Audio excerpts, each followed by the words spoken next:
with fellow Republicans because this state needs you. When I look at the state of Delaware, I see many strengths that are found in its people, but I also see many challenges. And the challenges are based, unfortunately, in the ruling party. The party that is in charge of our state government has lost its way.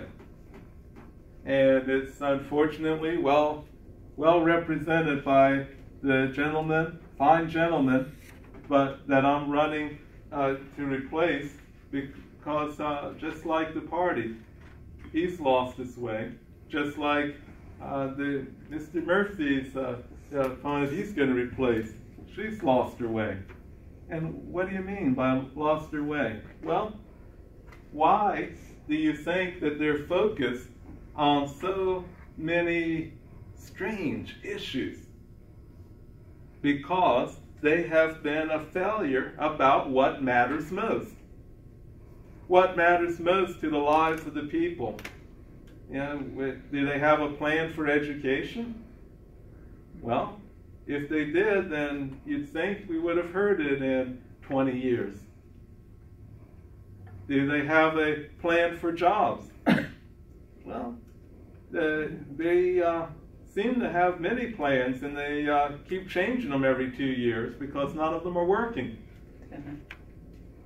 Do they have a plan for a government that's responsive and works for you? Only if you're a special interest group. In fact, they're so dedicated to the special interest groups that when it came to the budget, the Republicans had some common sense budget reforms. You could agree with them or not agree with them. Have a good debate on them. Personally, I agreed.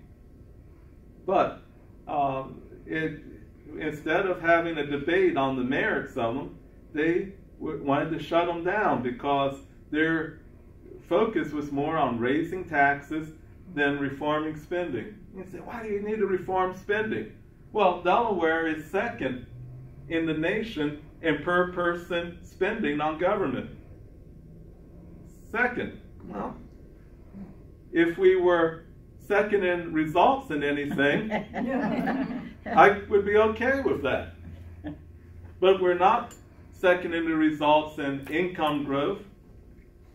We're one of the worst in the nation. In fact, well, right here in Newcastle County, there are tracts, census tracts, within about 7 miles of here that have lost about 40% of their average per person income.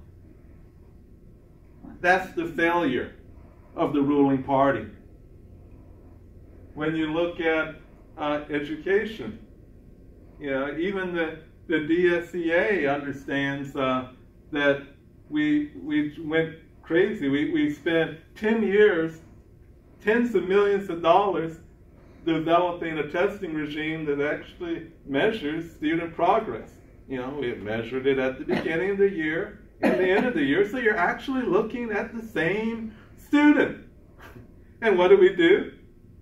We all of a sudden get rid of it and get a testing regime that is totally unproven at the time. It hadn't even been statistically validated, and particularly when it comes to minority achievement, I mean, they start to test it out in Wyoming. The last time I checked, Wyoming did not have a large minority population. And they look, and it had all these problems, and yet they instead of waiting for it, they got rid of it, went into smarter, balanced assessments, and even the DSEA said this is crazy. The PTA went on, which I used to be at one point a regional vice president, went all out and saying, no, this doesn't make sense. There's too many problems with this testing. But what do? They pulled every game, even when the Senate voted to pull out of and defund it, they pulled every game they could. The then governor himself intervened to get involved with it. And why? because we have an education system in Delaware that's designed not for the student, but for the bureaucrats. So when I look at the spending, I believe in a prevailing wage, because you can't have a system where for the lowest bidder that drives down wages. But I believe that it has to be market-based, not special interest-based. And what we have right now is the lobbies that have an ability, have a special interest ability to lobby and ratchet up, so that some are close to market, some with more power, unions with more powerful lobbies are 3 times the market rate. It's costing us so much that we could be building, for every 4 schools, we could have built a 5th one for free. Our roads, everything else, we have situations where special interests are buying land, that DelDOT's buying land, holding land that they know that they don't even plan to build roads upon. I mean, they're getting millions to Democratic donors. So the government works in Delaware, but it doesn't work for you. So one reason why I'm running is because I want to see a freer, a safer, a more prosperous Delaware with an education system that works for the child, not the bureaucrat. I don't want to see Common Core, which is a one-size-fits-all education standard. No country that is successful has one-size-fits-all. They have at least 5 tracks. It doesn't make sense. It'd be like saying that C.S. Lewis had to meet the same math standards as Einstein, and Einstein had to meet the same writing standards as Lewis. You know, both of them would have gone off thinking they were failures. Right. But that's what we're doing to our children. That's why it doesn't make sense.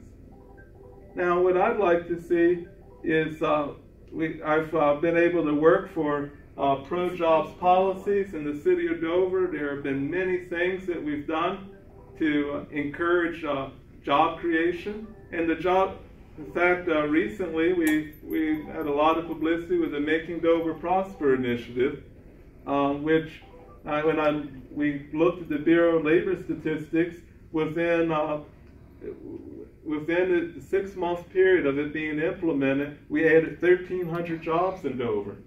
Now, what's interesting is in the same period, the state of Delaware added 400 jobs. So that means the rest of the state of Delaware lost 900 jobs while Dover was gaining. But we use common sense solutions to make it more friendly to do business in Dover. And that wasn't the first thing we had done, but it had been we have a long series over the last 6 years. We've added hundreds of millions of dollars of private investment in the city. We've moved forward. We've had innovative approaches to addressing crime, which is very important to me. It's a very personal thing.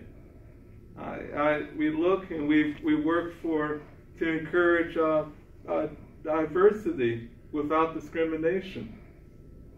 You know, because we looked at our recruiting and it's like, hey, you know, we're excluding in our recruitment. Why aren't we sending notices to Delaware State University? Why aren't we sending them here? That we want to be inclusive. Yeah, and it's funny because inclusivity should mean a government for everybody. The government should be colorblind. The government shouldn't care what sex you are. The government shouldn't care what safety. The government should serve everyone. We should have a government that works for everyone, from the homeless person to the business person. And to me, that's what we work to achieve. The state, not so much. The way the state is working is all about the special interest groups. And when I look and I see things like HJR 6, which gave us Regulation 225, I think that's insane, but it's a distraction to get us debating something other than their failures in education. When I look at some of the things that they're doing for jobs, it's a distraction. When I look at that they're not doing with jobs, I mean, like the number one issue is not in the state wasn't that we needed abortion in the 5th, 6th, 7th, 8th, and 9th month of pregnancy.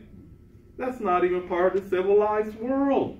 I mean, only 7 countries in the world do that. Now Delaware's law is on the par with China, North Korea, Somalia, and with Russia. And in fact, now Russia's actually trying to do a little something to get civilized in that regard. I mean, it's insane. But they keep throwing these distractions in order to divide us and keep us from talking about healthcare reforms and spending. Where if we take and we look at, for instance, the Oregon model that they're using, it has to be adjusted for Delaware, and I don't have time to go into those details. But if you take a direct care model, and along with catastrophic insurance or medical savings accounts type thing, there's a lot you could do in cutting healthcare costs in the state, which is the number one driver of our budget problems. You could take, the state could buy, do a direct care contract and buy a catastrophic coverage or provide it themselves through Medicaid, and we could literally save tens of millions of dollars or maybe even $100 million if you did prevailing wage reform so that you amend it so that it's market-based. You would save up to another $130 million. Now, where all of a sudden is the budget problem? We haven't even gotten to other reforms. But that's why we need, one of the things we did in Dover, we actually spend less money now than we did 6 years ago. When I looked at the budget, I said, why does a city the size of Dover have 31 departments? It was insane. Well, we went from 31 to 14. We implemented, and it took a long time to fight for, but we implemented lean government procedures. And it ended up working. Now their employees are enthusiastic about finding ways to save money because that's how they can get wage increases. Right. So that's what we need at the state level. We need a government that works for you. We need a government that has an inspector general. We need performance audits which they cut the budget for because Tom Wagner was embarrassing them by showing them how they could save money. But we need to also stop them from being able to change the Constitution without our vote. We're the only state that allows that. We need reforms in the way our government works. I have a several point. I'm not going to go through a whole 10-point agenda, but you'll see it on my website and Facebook. We're going to work to make government work for you instead of you working for the government. To do that, we're going to need your support, and we're going to have a government that stops taking away our constitutional rights and instead has checks and balances to abide by the Constitution. We do that by breaking the Democratic supermajority in the House and by taking the Senate. And with your help, this is going to be our year. Thank you very much.